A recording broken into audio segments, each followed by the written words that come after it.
Yeah, my name is Gary Allen Cox. Allen goes way back into the 1800s in our family, and we're trying to keep it going. I live in Lafayette, Colorado. I'm a recent addition here. I lived in North Glen for over 60 years, which is very close. What I'd like to share and what I see happening in the country, it bothers me. My wife and I grew up in a small working class community where people, without each other, we just didn't make it. Mm-hmm. If your neighbor's house burnt down, everyone chipped in with a piece of furniture, helped them lay blocks. We all knew how to lay blocks and rebuilt the home piece by piece. Mm-hmm. It took community to survive, and we learned that. To build a community, we had to help one another. What I see missing today is that we don't seem to respect each other's differences, and I think that if we're going to solve problems, it's going to take all of us. It's going to take the Democrats and the Republicans, that instead of arguing with each other over who's superior and who has the right answers, get to work and work together and rebuild the things that are wrong. Those things that aren't working, and there's a lot of things that aren't. But sitting back and just blaming other people is not going to get it done. We need to rebuild communities that we had, my wife and I, when we were young, the kind of communities where we cared about one another. Mm-hmm. I may disagree with your politics, but I like you as a human being, and I recognize your worth. I recognize the fact that maybe I have a college degree.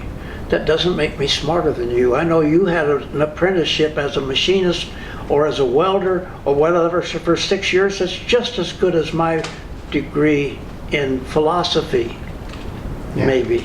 It takes all of us. It takes an architect to design a bridge. It takes an engineer to decide whether it's strong enough to put trucks on. And it takes men who have spent their life learning how to weld and cut and change things that the engineer missed without telling him. It takes all of us. And when we start arguing with one another or competing with one another over things that are immaterial, we start to lose community. And I've seen it happen in my 84 years. I'm 84, pulling 84, pushing 85, one of those. And I've just seen the changes that take place. And I think television has had a great deal to do with it, electronics. I try to talk to my grandchildren, and they're looking at this little thing, and they forget how to communicate with other human beings. Electronic is more comfortable it seems like, to communicate with people.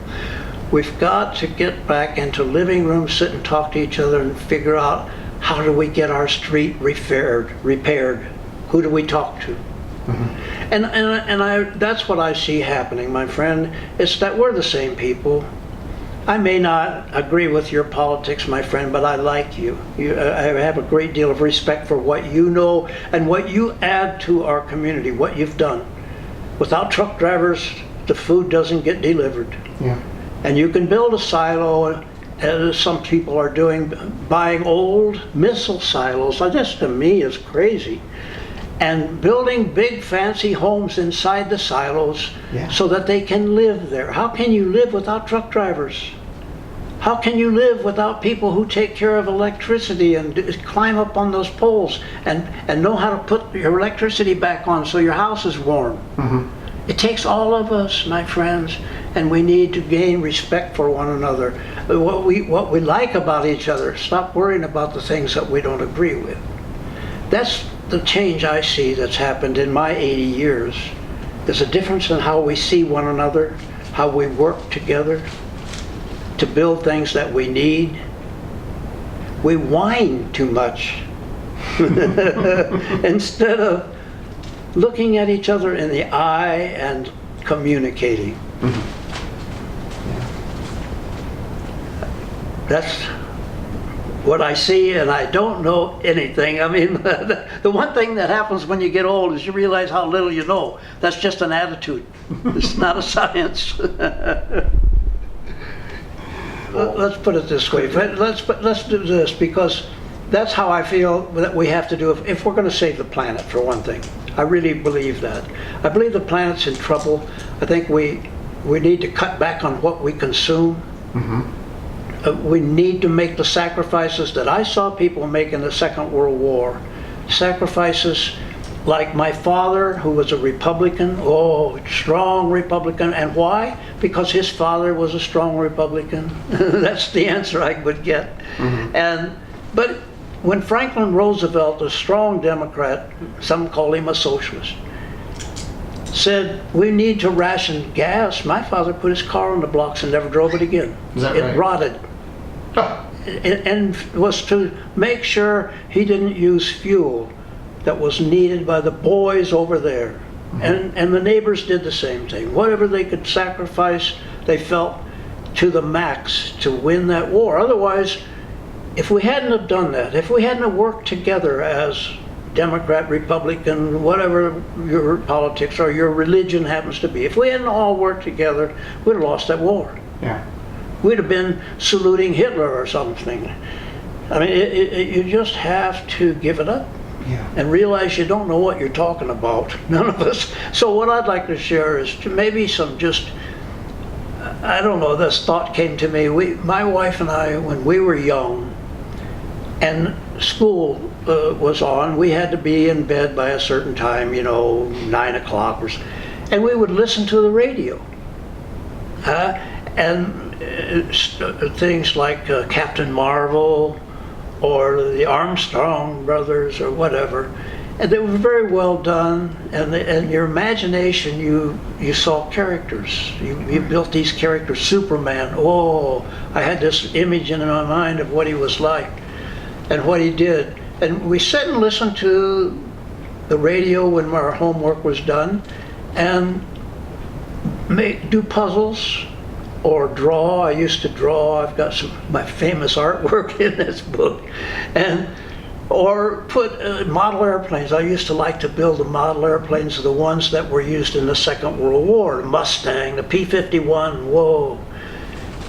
And that was our communication, was the radio. And when the television came out, when I came home from Korea, and as I was only 18, and first time I'd seen television, and they showed the characters.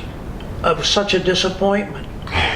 My imagination was so much better than reality. And I find after 80 years, that's the way life is. Your imagination is always better than reality.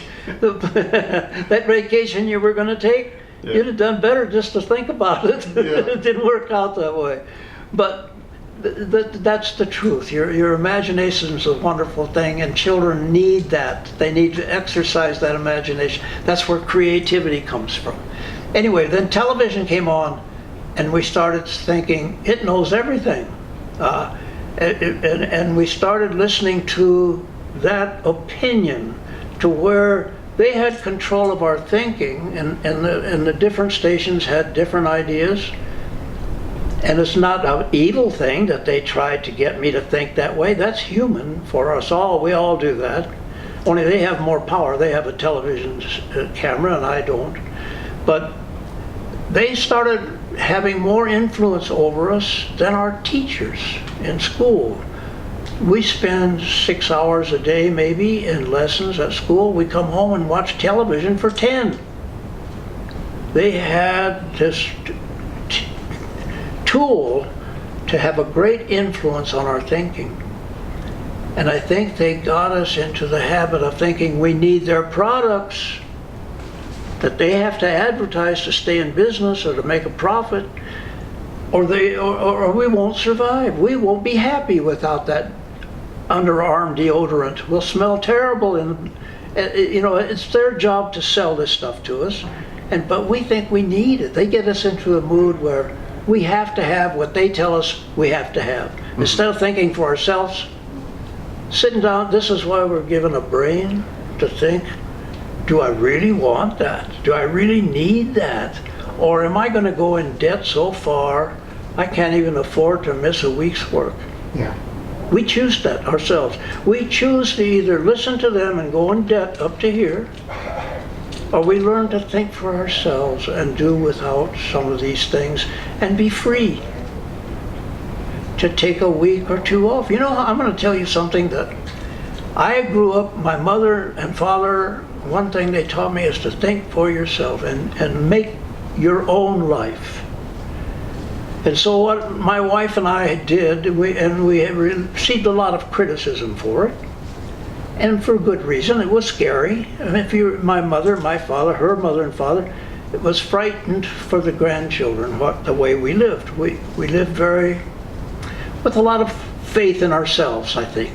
Very faith in ourselves that we can accomplish whatever we decide to do. Mm-hmm. And so we did income taxes for 4 or 5 months a year, going door to door at first. Then when we got so many clients, we had to go into an office. And we did that for 43 years until our customers, our workers, the people that worked with us, bought us out and said, go home, you're getting too old for this.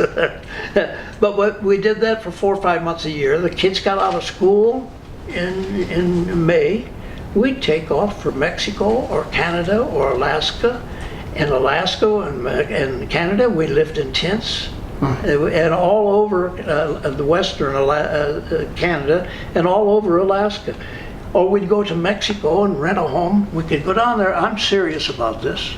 We could go down and rent a home for $25 a month.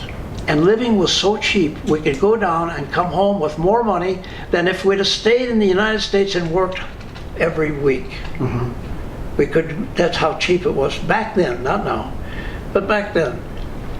We could go down to Mexico and enjoy the whole summer living with the Mexican people and really getting to know them and how beautiful they are and how, like us, each individual is different. You decide who you want to hang out with. But we enjoyed being there and they enjoyed having us. Some of the kids would cry when our kids left in the fall to come back here and go to school. Then I would work the oil fields, driving a semi, over 20 years. I did that, so I know how dirty the oil fields can get. After midnight, there's nobody watching, and the oil companies don't care. It's not their responsibility. Their contractors did it, but they know what's going on.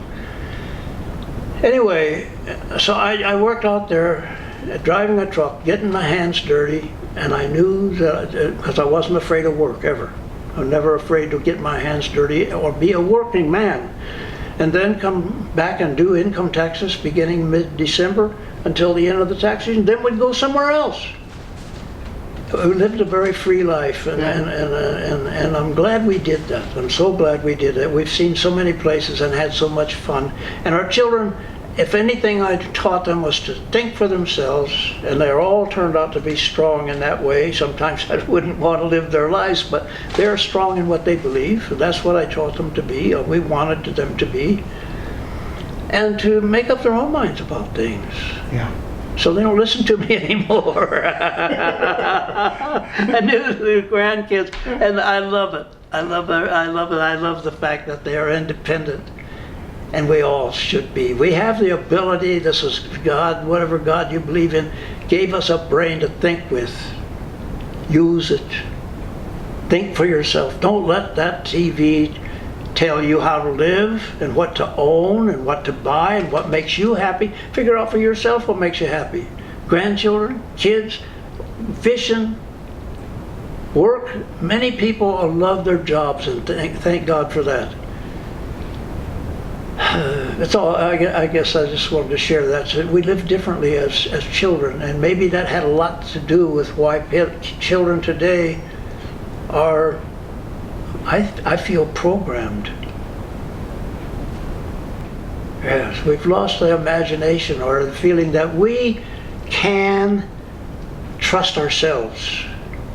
We don't need that guy who's telling me how to live on television.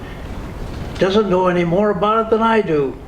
You know, I mean, he may be an expert in psychology, but